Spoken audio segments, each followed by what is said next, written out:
Hello friends, welcome back to another video on our channel. ఈరోజు మన ఛానల్లో ఈ వీడియోలో వచ్చేసి అయితే నేను నా ఓన్ స్టైల్లో మ్యాంగో మిల్క్ని తయారు చేసుకుంటున్నాను. దీనికోసం నేనైతే ఒక ఇలాచీని, కొన్ని బాదంని, కొన్ని కిస్మిస్ని, షుగర్ని, మిల్క్ని, కొంచెం కస్టర్డ్ పౌడర్ని వాటర్తో యాడ్ చేసుకొని ఈ రెసిపీని చేస్తాను. ఒక బౌల్లోకి పీల్ ఆఫ్ చేసిన మ్యాంగో స్లైసెస్గా కట్ చేసుకొని ఈ విధంగా అయితే ఒక బౌల్లోకి యాడ్ చేసుకున్నాను. ఆ తర్వాత డ్రై ఫ్రూట్స్ని అయితే కట్ చేసి పక్కన పెట్టుకున్నాను. ఇదే మ్యాంగో మిల్క్లోకి కొంచెం ఇలాచీ స్మాష్ చేసేసి ఆ తర్వాత షుగర్ని యాడ్ చేసి మొత్తం వెల్గా మిక్స్ చేసా.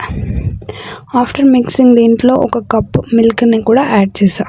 ఆ తర్వాత ఇదంతా కలిపేసాక కొంచెం కస్టర్డ్ పౌడర్ని అదే గ్లాస్ బౌల్లో యాడ్ చేసుకొని లైట్గా కూల్ వాటర్ వేసి ఏదైతే కస్టర్డ్ పౌడర్ ఉందో అది వాటర్లో వెల్గా మెల్ట్ అయిన తర్వాత ఆ మ్యాంగో మిల్క్లోకి యాడ్ చేసుకున్నాను.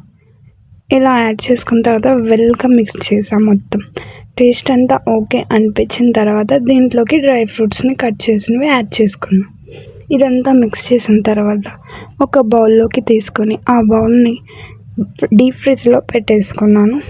ఉన్న కూలింగ్ కంటే ఇంకా కొంచెం ఎక్కువ కూలింగ్ పెట్టడం వల్ల అది త్వరగా కూలెక్కి టేస్ట్ కూడా బాగుంటుందనేసి ఫ్రిడ్జ్లో పెట్టాను. కొద్దిసేపటి తర్వాత అది తీసి ఒక బౌల్లోకి సర్వ్ చేసుకొని తింటుంటే ఈవినింగ్ టైం సూపర్ అనిపించింది. మీకు నచ్చితే ఇంకోసారి ట్రై చేయండి. Thank you friends.